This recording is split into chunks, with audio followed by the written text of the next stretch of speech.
Hello and welcome back to another episode of the GCSUNScast, the longest running Gold Coast Sun show on the interwebs, all thanks to our Patreon sponsors, Dale Snelling, Paul Vosti, Robbie Fiorini, Brody Burgess, Kate Kelland, Tom Kim, Chris Moore and Tim. Thank you all so much for your Patreon contributions. You can also support the show over on YouTube, Facebook, Twitter, Spotify, wherever you like to get your podcasts from, Google or Apple Podcasts.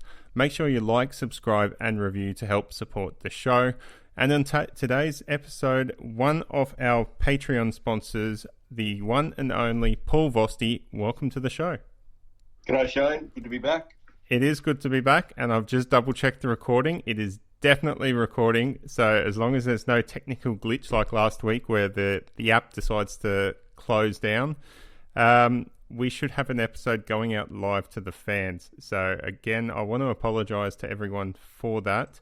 It was a ripper of an episode. I've spoken to Mitch Cleary since then, and he has agreed to come back onto the show in the near future. So we'll try and get him on at some point. But for now, Paul, you're a friend of Mitch, and you were sort of feeding him some inside info during the week of things to talk about and what you were keen on. How have you seen the season so far from your perspective?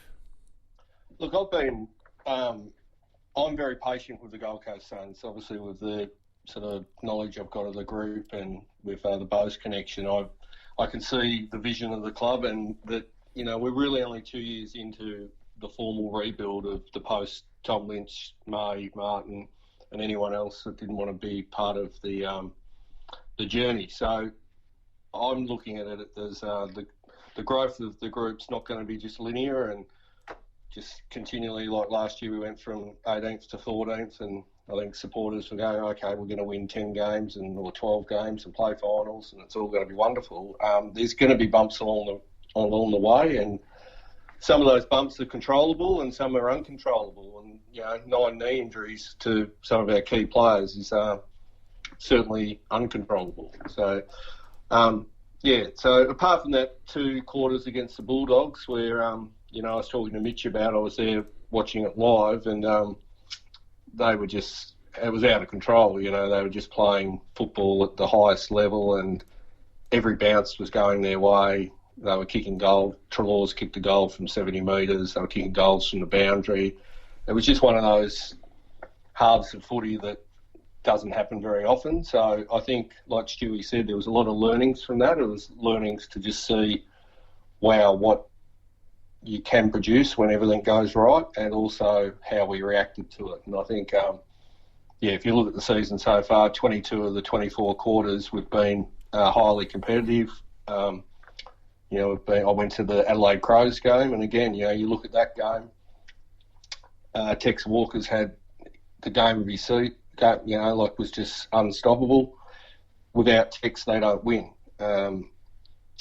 There's just, I'm sure the coaches and the inner sanctum look at some of those games a lot closer than the supporters and are just looking and going, okay, well, if this happened, the result might have been a bit different. So it's not always just a 4 points game. It's about actually looking at the big picture and what they're doing right. So, I'm pretty bullish about how they're going so far.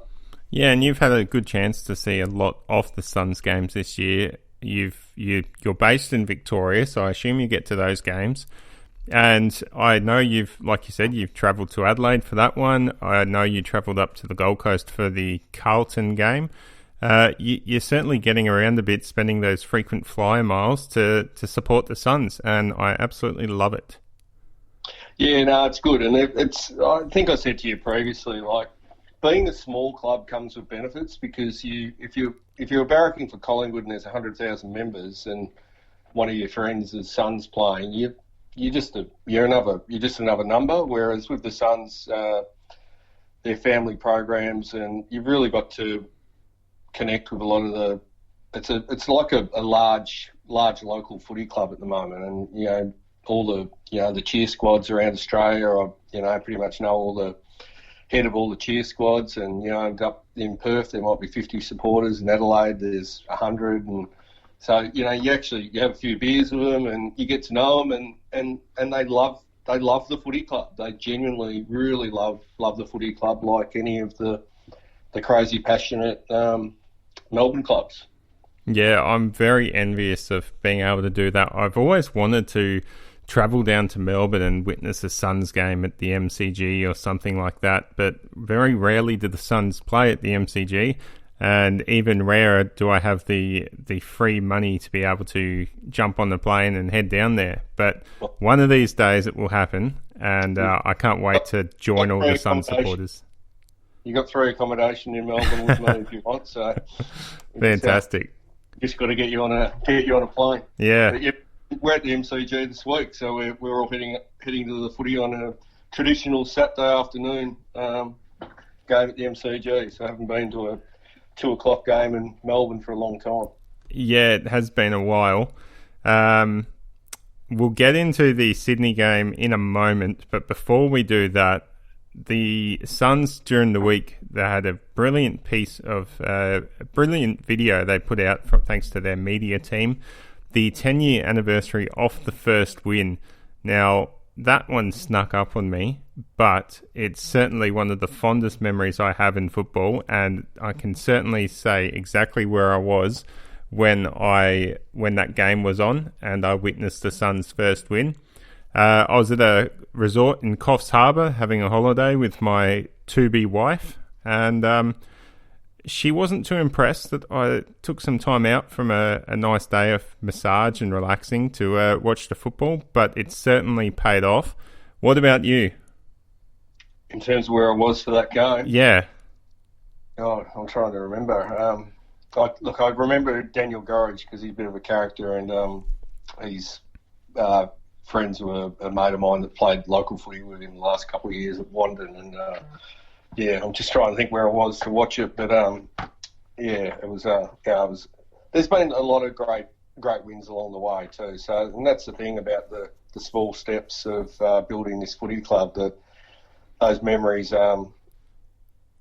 when these milestones come along, that's when clubs start creating some history as well. You start having your 10-year reunions and 15, 20-year reunions. So it just takes time. And, it's interesting. Someone was saying the other day about, the attack on the academies, and, all of a sudden you're looking at Collingwood with Nick Dacos going to be number one with father-son. And, it's going to be 40 years until the Suns have an opportunity to take a father-son player. So, that's why you need the academies as well, because that's our chance of developing what the other clubs don't, what we don't have by not having the history of the father-sons. Well, something I didn't run by you, so you're more than welcome not to answer this if you don't know the answer or you don't want to. But Jack Bowes, I know you're close with the Bowes family. Was there any chance that Jack Bowes wouldn't have made it at AFL level if it wasn't for the academies? Because if I remember correctly, he moved down from Cairns, didn't he, to live with his grandparents on the Gold Coast to be a part of that academy. Yeah, so he was sort of one of the founding members of the academy up in Cairns, and then as it got to a stage in his year 12 year that the club with council with the family thought it was the best thing for his development to move to the Gold Coast and for his year 12 year, which coincided with the year before his draft year. So that was really significant for his footy, because in Cairns at that stage he'd already started playing senior football, so he was sort of 15, and there was no real competition at junior level. So for him to have competition, was able to put his body up against men, or just when he had carnivals. So I think the move to Melbourne certainly fast-tracked his development, but he was always highly regarded. It's a hard thing. If they didn't have the academy, I'd say he could have been lost to soccer, because he was chucked Australian level with futsal and soccer. So, if there wasn't that pathway, he probably might have chosen a different sport.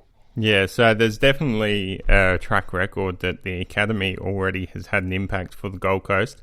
And that's an article that I spoke to Mitch Cleary about last week, as one of our friends of the show, Cal Toomey, wrote an article about the Suns potentially losing their benefits or concessions from the AFL.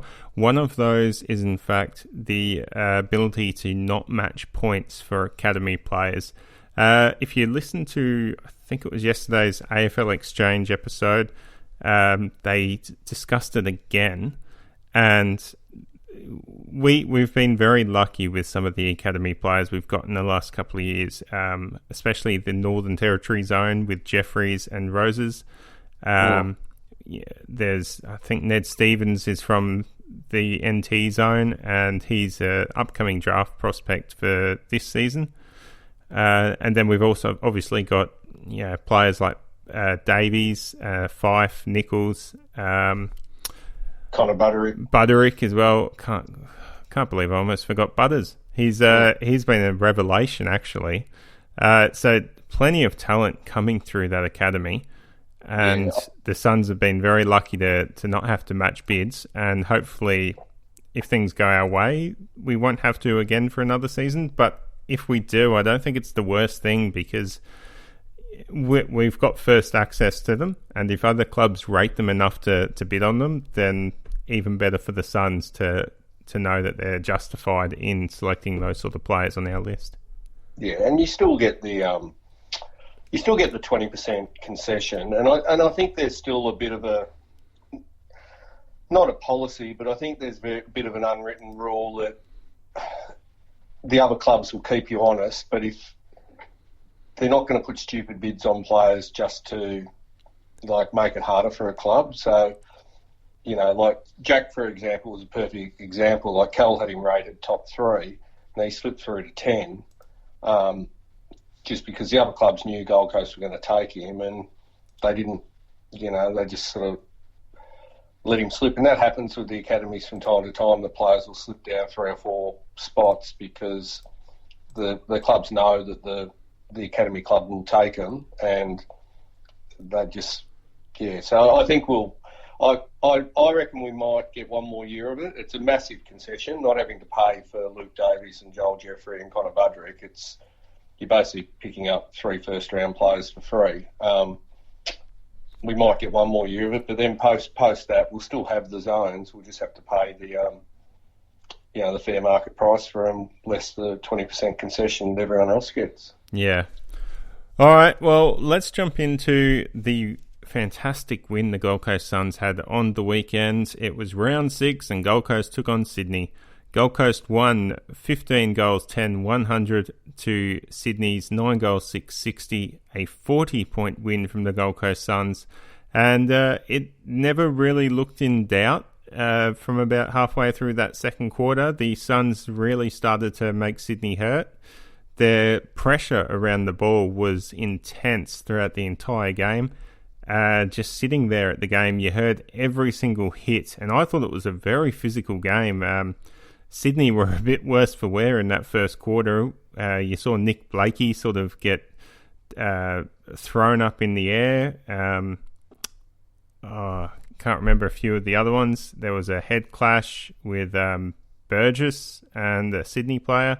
It was a very intense physical game, and the Suns really dominated, brought out the pressure, and really worried Sydney into making a lot of mistakes. And they certainly capitalised on those mistakes, kicking 10 goals 5 from turnovers. I don't know if it's an AFL record, but it's certainly a season record for the Suns. And King kicked 5 goals, Ainsworth kicked 3, Corbett and Rankin had 2 apiece. Best on ground? Well, I don't know about you, Paul, but Touk Miller was certainly the most dominant player, especially when the game was on the line. 36 disposals, 16 of those in that first quarter, operating at 72% efficiency. He also had 9 tackles and 9 clearances. Fantastic work from the little Tuk.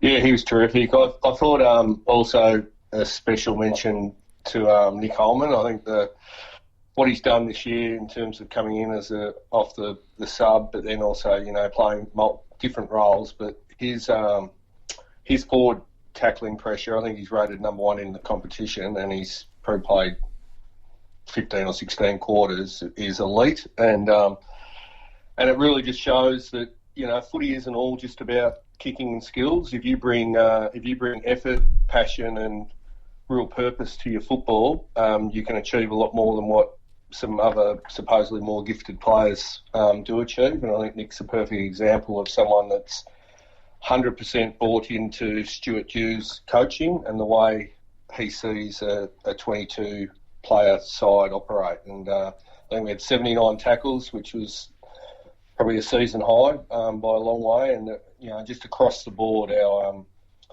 numbers around every contest, we were like, you could just tell from they were just swarming, and it was just if they got one tackle, there'd be another tackle, and they were just hunting the player and hunting the ball, and it was great to watch.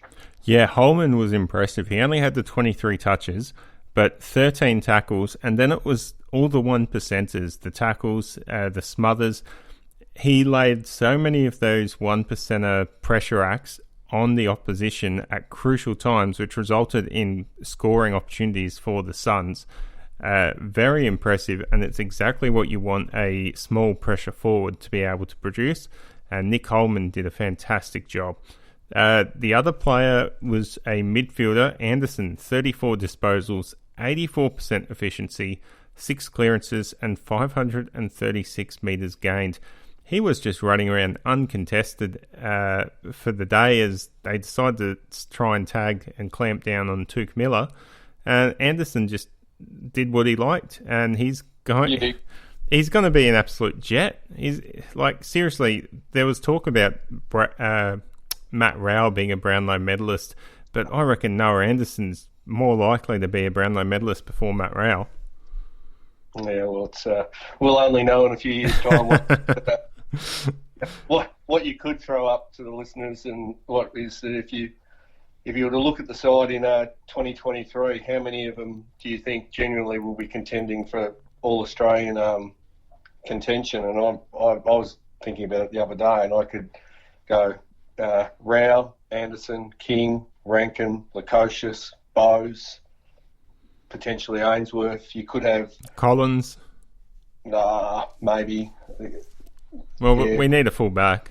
Yeah, but All-Australian. Yeah.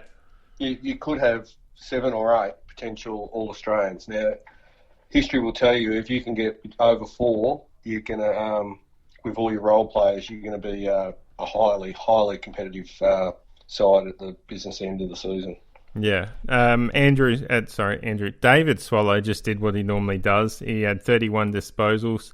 Ainsworth had one of his best games in Suns colours, 20 disposals and 3 goals. Certainly the best game we've seen him have for a while. Markov had 15 disposals at 80% efficiency, but what was fantastic about Markov was his run and carry. I know I've said it before in episodes this year, but he was just so electric, and when he gets on a run, it really lights up Metricon Stadium.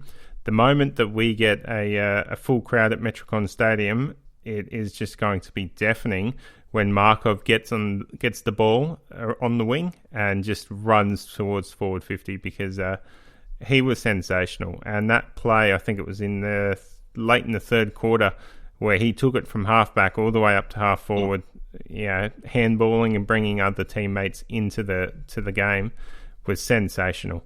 The club's put out a little video on that today. It's very funny. Very funny. They've got him running against Usain Bolt and the Roadrunner and Superman, and they're very clever, their marketing department.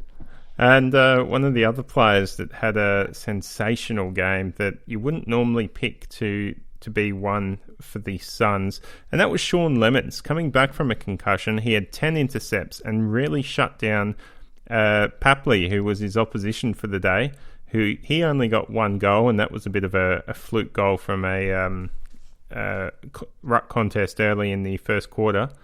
But Shawn Lemons has really come full circle with his ability to play AFL football. I mean, I think he might have even started in defence, then was shifted forward, and now he's back in defence.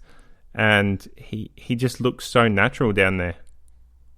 Yeah, I agree, but I disagree with what you're sort of saying about it. I think Shawn, it's just been his body that's let him down. He's another one like Nick Holman, that when Shawn Lemons plays, we're a better footy side because he only knows 100%.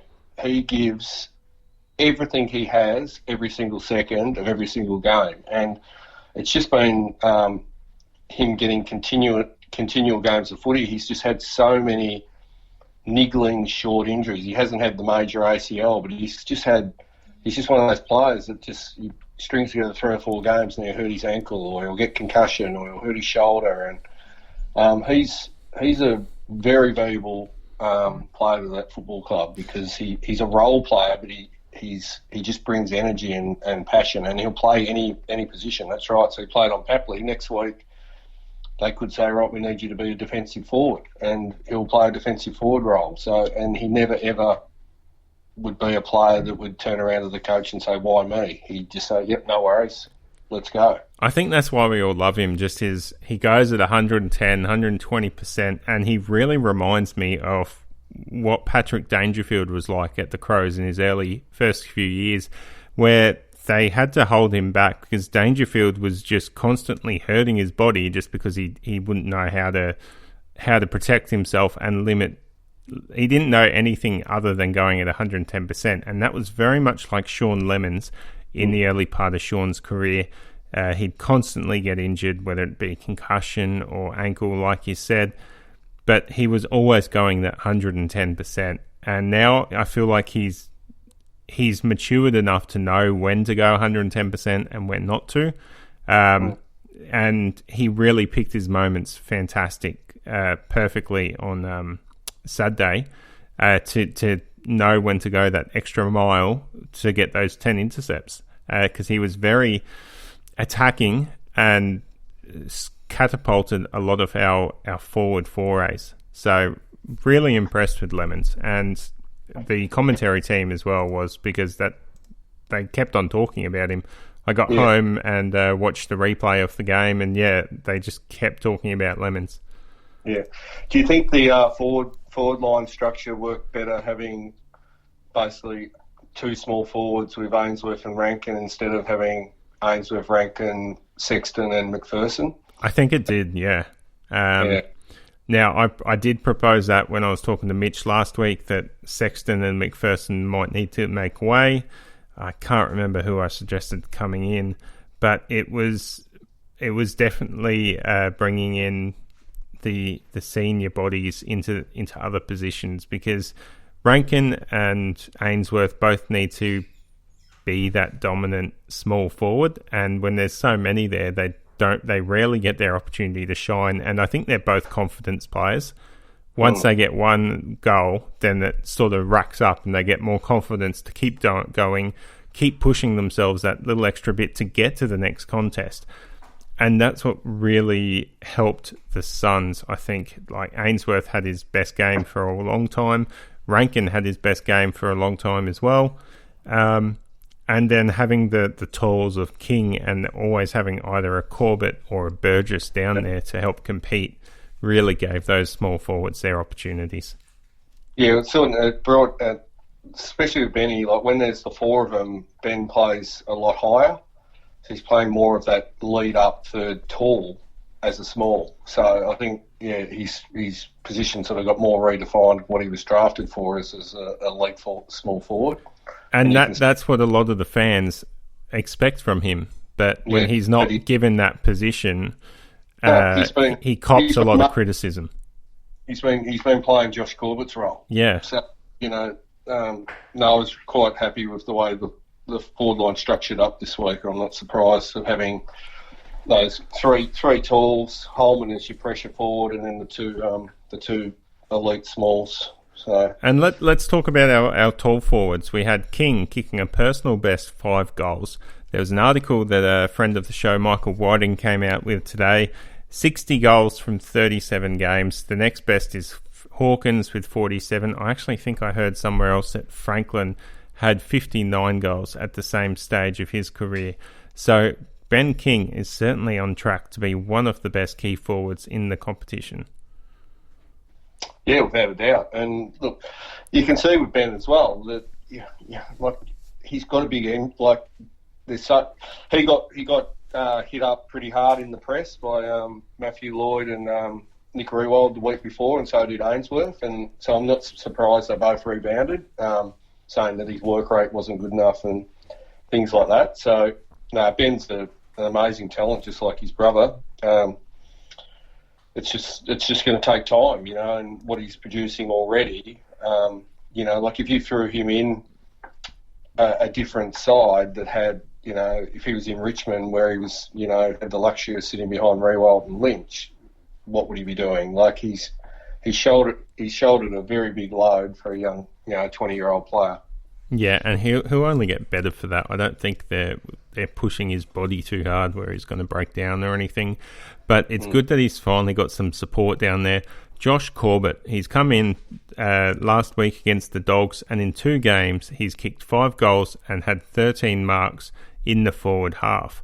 That's a big help, a big load off Ben King's shoulders, having that extra target to try and kick goals and score through, but also to provide that target further up the ground. The 13 marks in the forward half is just fantastic, and it shows the work rate that Corbett brings to the side, which is something that the Suns have needed for quite some time.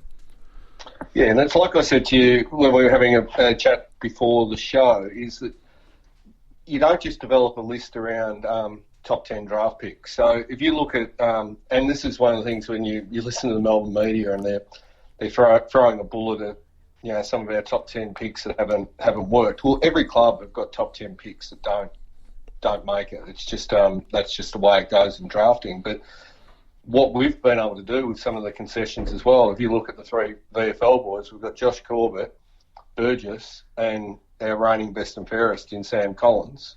Then you look at strategic recruiting with Markov from Richmond. We haven't seen Atkins yet, but they're doing a lot right in terms of the list build external to the primary focus of just A-grade top 10 draft picks. And then you throw in a pick 60 from a couple of years ago, Jai Farah, who's been revelationary in his first 2 games this season. It was his 2nd game last week, his 3rd game this week. He had 21 disposals at 81% last week, along with 8 marks and 9 intercepts. And this week, 14 disposals, 78%, with 7 marks and 5 intercepts.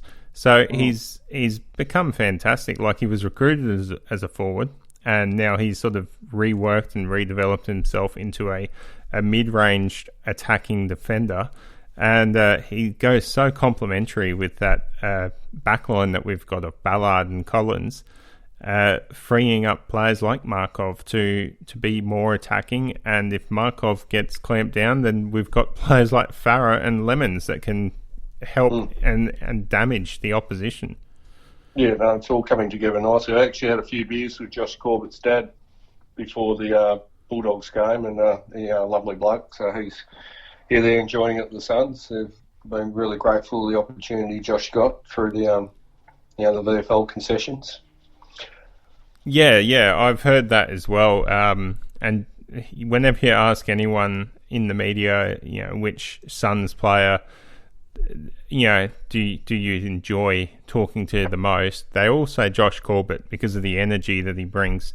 And I think we had Cal Toomey on last year talking about that, so you might have to go find that episode. But it's great to have those sort of players in the side, and I think we've got more foundation and a stronger list build than what we had 5, 6, 7 years ago. And like you said at the start of the show, we're only 2 years into this complete reset where we've got rid of all the parts that didn't fit, started the new, and we're building up from the ground up, and it just feels so solid already after 2 years. So can't wait to see what they bring. I still have questions over the ruck issue in the game against the Swans. We lost the rucks. Fortunately for us, we won the clearances by 3, but we lost the hitouts by 56. and it rings danger signs ahead of the game against Collingwood this week against Grundy, because that could be very, very sad for Gold Coast Suns fans if he is able to get a hold of us. How do you think the ruck has been working out so far, with Caleb Graham competing, Greenwood and Burgess having a hit out as well? Look, what can you do? You play Greenwood, and we're just in a corner. It'll be interesting to see whether they bring Zach Smith in this week after one game, or they'll give him an extra game in the VFL. But we're just desperate to have a ruckman. There's nothing. I don't think the coaches could do it any different. The only other solution you would do would be to put Ben King in the ruck, and then there'd be an uproar because they'd go, well, you can't throw Ben King in the ruck, but he's literally our only 200 centimetre player on the list at the moment. So yeah. The difference was in the last 2 weeks is that Sydney still had amazing midfielders in Kennedy and Parker, etc. But what happened against the Bulldogs is that with Bontempelli, we just weren't competitive in the midfield. And with the 6-6-6, they were getting clearances. It was just going straight down. It was just like a tsunami. Whereas on the weekend, we were losing the ruck, but we were winning the clearances. Took was amazing, and Davey Swallow and Anderson. So it didn't really have that effect because the backline weren't put under siege every single time we lost a tap out. I think we still lost both weeks. We lost the tap outs by 50 or 60. That's not going to change until we get Zach Smith in. We're going to lose the tap out. So it's what happens once the ball hits the deck and what type of pressure the midfield can put on the opposition to nullify losing the tap outs. Yeah, I couldn't have said it better myself. That's exactly what's going on. And hopefully when Zach Smith comes back, we can sort of even up that hit outs and give our midfielders every opportunity to win the clearances a bit easier. But just because they're not there doesn't mean it just means the midfielders need to step up a bit and work that extra hard to get those clearances. Now, something we spoke about off the air and something I discussed in depth last week with Mitch Cleary, the media narrative around players wanting to leave. So this question was focused around what Kane Cornes said and Matt Lloyd said last week after the horrible loss to the Dogs. It seems a bit ridiculous, doesn't it? Players wanting to leave, just like it was one bad game, or as we've said, 2 bad quarters. And certain people in the media are like, oh, that's it. The Suns are done. Players are going to leave. They need to do something quick. Now, that's a bit exaggerative, isn't it?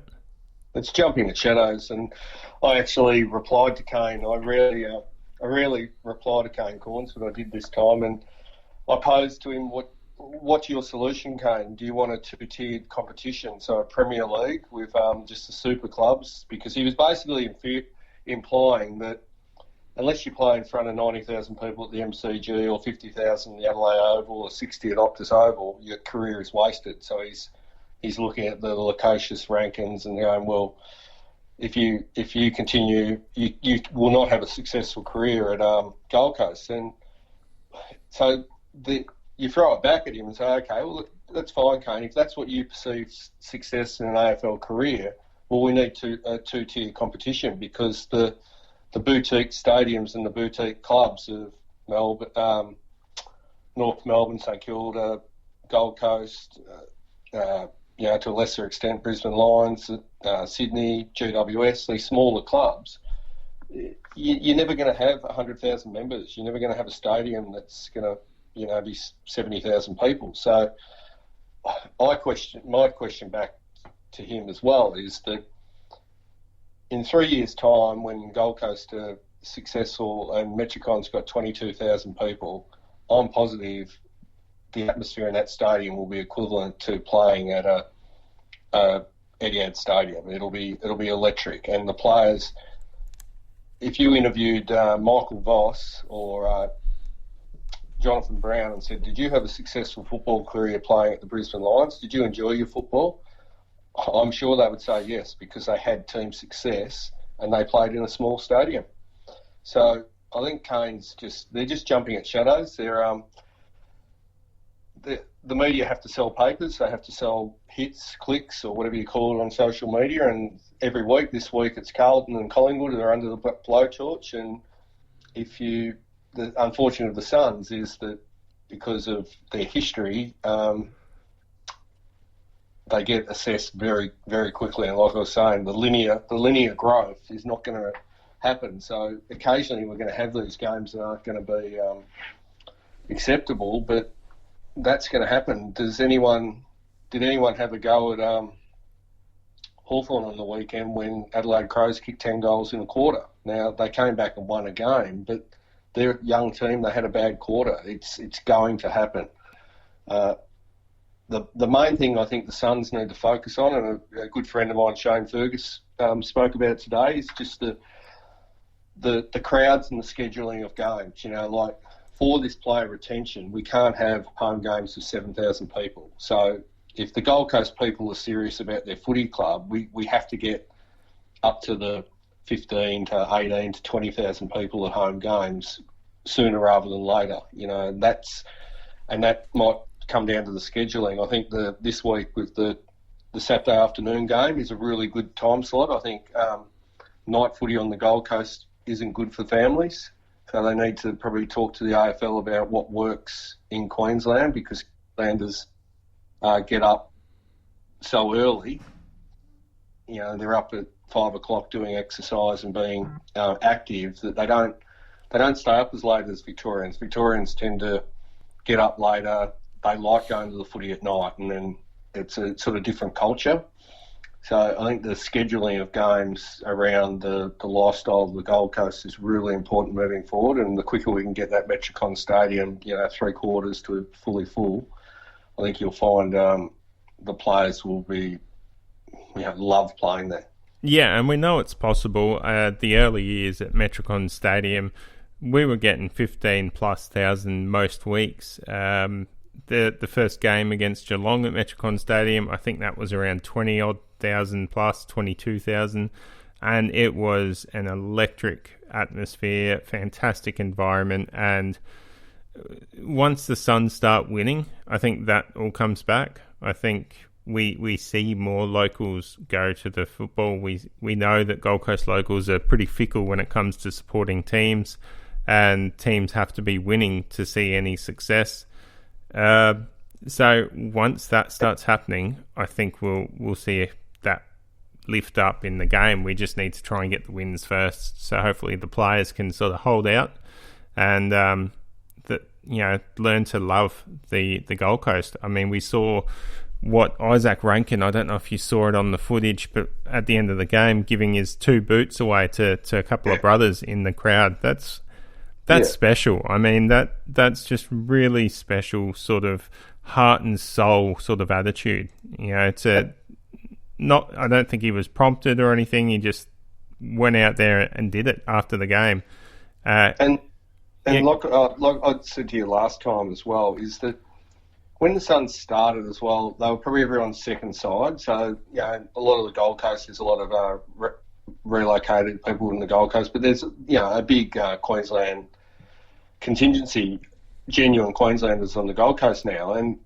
And with the growth of AFL football in Queensland, now you're seeing a wave of true Gold Coast supporters. I used to vote for Carlton. I'm a Gold Coast, now you're seeing kids that are getting born in Queensland and barracking for the Gold Coast Suns, and Isaac Rankin is their hero. Now that's what comes with time and history. So this is where these Kane Corns, they're so judgmental, and they're not fair. It's okay for him to sit there and go, I won 4 best and fairest at Port Adelaide Football Club, and that club's 170 years old. Well, congratulations, Kane. That's wonderful, but this is a new franchise. It's going to take time to develop history. Yeah, exactly. And I don't want to be too harsh here when I say this, but in reality, how much of Port Adelaide's history has Kane Corns influenced? compared to what some of these Suns players have the opportunity to do for the Gold Coast Suns. Whatever, if they go down, they take the Suns to a flag, they stick around and play 300 odd games or so with the Gold Coast Suns, that stuff will go down in history and forever be remembered as... They're pioneers. Yeah, exactly. And you don't get too many opportunities in life to be a pioneer. And I think these kids get it. I think they understand it. They've got the heart, they've got the soul, and they really want to play good football and put Gold Coast on the map in the football world. We've picked up two new Vic Suns members this week too. Mark, mate of mine, Mark Glenn, and a young girl that's a netballer in the local area, Jen Simmons. They're both on board with the Suns now, so they'll be coming over to the footy on Saturday. So we're building it in Victoria as well. Well, that's great to hear. The more members, the better. We're running out of time, so I'm just going to quickly skim over some other news things from let's start with the VFL. Gold Coast Suns defeated Sydney 95-81 for a 14-point win in the VFL. Will Bella, Academy prospect, kicked 3 goals. Brody, McPherson and Roses each had 2 goals. Brody with 31 disposals, Fiorini 26 disposals, 5 tackles, and McPherson 23 disposals, 2 goals, 8 tackles, all had an impact. Zach Smith, his first game back, he played about 70 minutes off the game, had 31 hitouts, 4 disposals and a goal, so he did enough, I think, to get into the side. And then across the other side of the M1, Southport 109 defeated Aspley 95. So Southport gets their second win for the season. Gowers with 5 goals, Crossley and King with 2 goals. So the Queensland sides are certainly having an impact in the VFL early, and it's good to see the Suns finally get on the winners list. In news, we've got McLennan. Here's the only new injury. He missed the VFL game with a groin injury, so he's listed as a test for this week, but the club is confident that he will play. And finally, Gold Coast Suns take on Collingwood at the MCG on Saturday. The reserve side take on Collingwood. I'm not quite sure where that is, somewhere in Melbourne. Friday afternoon at Collingwood's at that sort of Lexus Centre. Yeah, so that's Victoria Park, isn't it? Yeah. Yep. So yeah, go check out the Suns if you're in Melbourne. Support them, both the VFL side and the AFL side, and get along. Hopefully the Suns can get a win, because if they bring the same sort of defensive pressure and work rate they brought against Sydney, the Pies are not really going to know what to do with themselves. Any last comments, Paul? No, just let's just keep positive, and to all the listeners and on Facebook and chat rooms, just stick with the program. 2022, 2023 is when the list is realistically going to start having the games and the experience to really contend against the top 4 to 6 sides in the AFL. It's a tough competition, and our boys are doing a wonderful job, but there's going to be bumps in the road. Yeah, it's all part of the plan. Until next time, go Suns. Thanks, Shawn. Bye.